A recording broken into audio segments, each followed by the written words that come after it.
अस्सलाम वालेकुम व्यूअर्स। आज मैं अपने खेतों में आया हूँ। तो आज का व्लॉग स्वीडन से नहीं है बल्कि पाकिस्तान से ही है। तो आजकल गंदम का सीज़न है, हमने भी गंदम काश्त की हुई है। तो खेत जो हैं बड़े सरसब्ज हुए हुए हैं, मैं आपको दिखाता हूँ। यूजुअली मैं डेली यहाँ पे वॉक के लिए आता हूँ। ये है जी गंदम, ये गोब की हालत में आ गई है। गोब का मतलब होता है कि अब इसके ऊपर बीज लगना स्टार्ट हो जाएंगे। तो ऑलमोस्ट इसके तकरीबन 1.5-2 महीने बाद ये पकने वाली है। तो यहाँ पे एंटर होते ही मुझे एक बहुत ज़बरदस्त चीज़ नज़र आई है, बहुत खूबसूरत। ये आप देख सकते हैं जी, एक तितली। तो ये तितलियाँ अब बहुत रेयर हो गई हैं क्योंकि यहाँ पर जो पेस्टिसाइड हैं, कीड़े मार अद्वियात, उनका काफ़ी ज़्यादा जो इस्तेमाल है उसकी वजह से। तो इससे पीछे मुझे कुछ परिंदे नज़र आ रहे हैं। तो ये इसके बैकग्राउंड में आप देखें, ये सरसों के खेत हैं तो जो कि फुल ब्लॉसम किए हुए हैं, आप देख सकते हैं।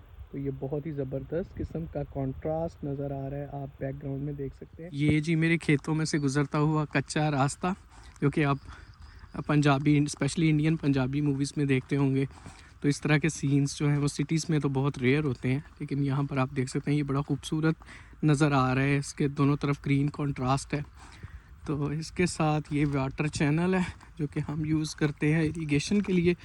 तो ये सरसों के जो हैं वो खेत हैं, आप देख सकते हैं। बहुत ही ज़बरदस्त और बहुत ही ब्यूटीफुल लुक है इनकी।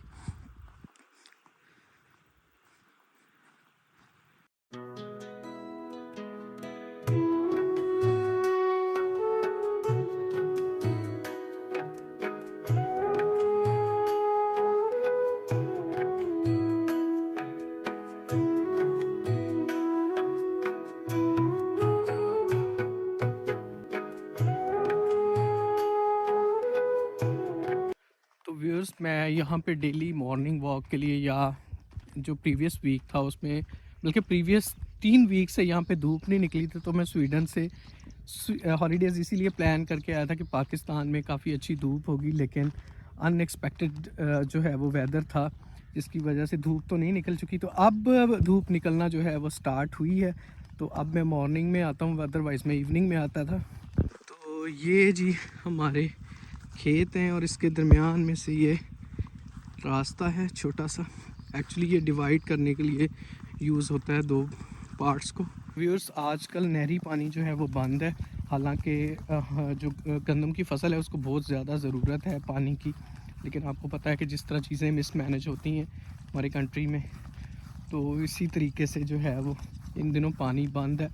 तो इसके लिए फिर क्या है कि अभी गंदम जो है वो पानी की डिमांड कर रही है। तो इसके लिए ट्यूबवेल चलाया जाता है, जो कि काफ़ी ज़्यादा एक्सपेंसिव हो जाता है, क्योंकि आपको पता है कि फ्यूल की प्राइसेस इन दिनों पाकिस्तान में काफ़ी ज़्यादा हैं। तो ये साथ साथ हमने दरख्त लगाए हुए हैं। तो इन दरख्तों का जो यहाँ से हम लकड़ियाँ हासिल करते हैं, जिनसे हम घर में खाना वगैरह पकाते हैं। तो ये पीछे मैं आपको हमारा ट्यूबवेल दिखाता हूँ, जो कि स्टार्ट किया है अभी।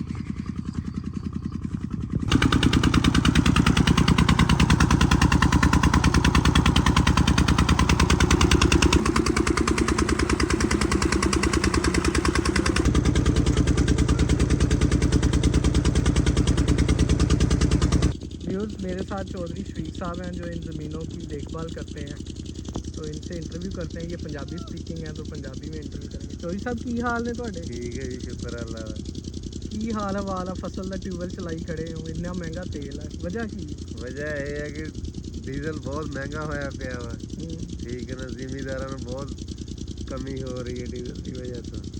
ठीक है, जिमीदारों का ख्याल नहीं किया जा रहे हैं। नहीं, ਤੁਹਾਡਾ ਕੀ ਖਿਆਲ ਹੈ, ਪਾਣੀ ਚੱਲਣਾ ਚਾਹੀਦਾ ਇਹਨਾਂ ਦੇ ਨਾਲ? हाँ जी, पानी चलना चाहिए, नहीं तो फसलों में बहुत ਵੈਸੇ ਪਾਣੀ ਕਿਦੋਂ ਆਂਦਾ ਵਾ? पानी ਹੁੰਦਾ 5 ਤਰੀਕ ਨੂੰ ਸਮਝ ਕੇ ਅਗਲੇ ਮਹੀਨੇ ਦੀ ਨਹੀਂ, ਪਾਣੀ ਉਦੋਂ ਆਂਦਾ ਜਦੋਂ ਜ਼ਰੂਰਤ ਹੁੰਦੀ ਹੈ, ਜਾਂ ਉਦੋਂ ਨਹੀਂ, ਉਦੋਂ ਆਂਦਾ ਜਦੋਂ ਜ਼ਰੂਰਤ? ਪਾਣੀ ਉਦੋਂ ਹੁੰਦਾ ਹੈ ਕਿ ਜਦੋਂ ਸਾਨੂੰ ਜ਼ਰੂਰਤ ਨਹੀਂ ਹੁੰਦੀ। ਅੱਛਾ ਅੱਛਾ, ਹਾਂਜੀ, ਹੁਣ ਜ਼ਰੂਰਤ ਹੈ, ਪਾਣੀ ਬੰਦ ਕੀਤੀ ਖੜੇ ਨੇ। ਸਹੀ। ਹਾਂਜੀ, ਤੇ ਹੋਰ ਤੁਹਾਡੇ ਕੀ ਖਿਆਲ ਆ ਕਿ ਜ਼ਮੀਨਾਂ ਦੇ ਲਈ ਗਵਰਨਮੈਂਟ ਨੂੰ ਕੀ ਕੁਝ ਕਰਨਾ ਚਾਹੀਦਾ? ਜ਼ਮੀਨਾਂ ਇਹਨਾਂ ਦੇ ਖਾਦਾਂ ਦਾ ਦੱਸੋ, ਖਾਦ ਮਿਲਦੀ ਹੈ? ਖਾਦ ਮਹਿੰਗੀ ਮਿਲਦੀ ਹੈ ਜੀ, ਪੈਸੇ ਹੱਥ 'ਚ ਹੁੰਦੇ, ਖਾਦ दे नहीं रहे ਹੁੰਦੇ लोग। तो व्यूज़ जैसे कीड़े मार अद्वियात जो है वो कीड़े वगैरह मारने के लिए यहाँ पे इस्तेमाल होती हैं। इसके अलावा फसल को एक और चीज़ से ख़तरा होता है, वो हैं चूहे। ये देख सकते हैं आप, ये चूहों ने फसल ख़राब की हुई है यहाँ पे। तो किसान जो है उसको बहुत सारी चीज़ों से फ़ाइट करनी पड़ती है फसल को मैच्योर करने तक। जैसे कीड़े हैं, मौसम सबसे बड़ा फैक्टर है आजकल। मौसमियाती तब्दीलियाँ जो हैं उन्होंने फ़सलों को काफ़ी ज़्यादा जो है वो डिस्टर्ब किया है। जैसे कुछ इस तरह के बीज हैं जो कि ये हाई टेम्परेचर नहीं बेयर कर सकते, जिसकी वजह से जो है वो फसल की जो प्रोडक्टिविटी है वो काफ़ी ज़्यादा मुतासर होती है। जैसे कपास के बारे में मैं बताऊं कि कपास की कुछ सुंडियां या कीड़े मकोड़े थे, वो जहरों का इस्तेमाल करके ख़त्म हो जाते थे, लेकिन अब देखने में ये आ रहा है कि जितना मर्ज़ी स्प्रे करें वो कीड़े या सुंडियां जो है वो ख़त्म नहीं होती। उसकी रीज़न ये है कि पेस्टिसाइड के कॉन्टीन्यूस इस्तेमाल से आई थिंक उनके जो डीएनए है वो इस तरह डेवलप हो गया है कि वो उसके अगेंस्ट उनकी इम्यूनिटी डेवलप हो गई है। तो जितनी भी आप स्प्रे करें पेस्टिसाइड्स का तो उनके ऊपर इतना ज़्यादा इफेक्ट नहीं होता। तो एक ग्रेजुअल जो है वो चेंज आई है उनके अंदर। तो इसी तरह हमें उस तरह की खादें या उस तरह की पेस्टिसाइड्स भी डेवलप करनी चाहिए जो कि इन चीज़ों को ख़त्म कर सके। लेकिन उन खादों और स्प्रे का जो है वो नेगेटिव इम्पैक्ट भी है। जैसे यहाँ पर मैं देखता था बहुत सारे ग्रीन पैरट्स जो हैं वो बहुत होते थे इस एरिया में। तो कुछ तो लोगों ने शिकार किए हैं और कुछ इसी तरह की कीड़े मार अद्वियात के इस्तेमाल की वजह से यहाँ पे जो है लाइफ काफ़ी डिस्टर्ब हुई है बर्ड्स की। अब उतने ज़्यादा परिंदे देखने को नज़र नहीं आते जितने पहले थे। तो व्यूज़ इसी तरह जिस तरह मैं मौसमियाती तब्दीलियों का कह रहा था, ये शीशम का दरख्त है। तो शीशम के दरख्त जो है अब हमारे एरिया में हमने काफ़ी ज़्यादा लगाए थे प्रीवियस डेकेड के अंदर, लेकिन ये जैसे ही एक ख़ास एज से क्रॉस करते हैं तो इनको फंगस लग जाती है और ये सूख जाते हैं। तो ऑलमोस्ट इस साइज़ का दरख्त होता है तो ये सूख जाता है, अभी ये छोटे हैं। तो इसी तरह की बहुत सारी जो है वो जेनेटिकल फैक्टर्स जो हैं वो चेंज हुए हैं, वेदर है और डिफरेंट किस्म के जो है वो पैरामीटर्स हैं जिन्होंने किसानों को जो है बहुत ज़्यादा डिस्टर्ब किया हुआ है। और हमें एक अच्छे किस्म की रिसर्च कल्चर की ज़रूरत है इन तब्दीलियों को जो है वो मैनेज करने के लिए। ये जी शुगर कैन अब हम ट्राई करेंगे।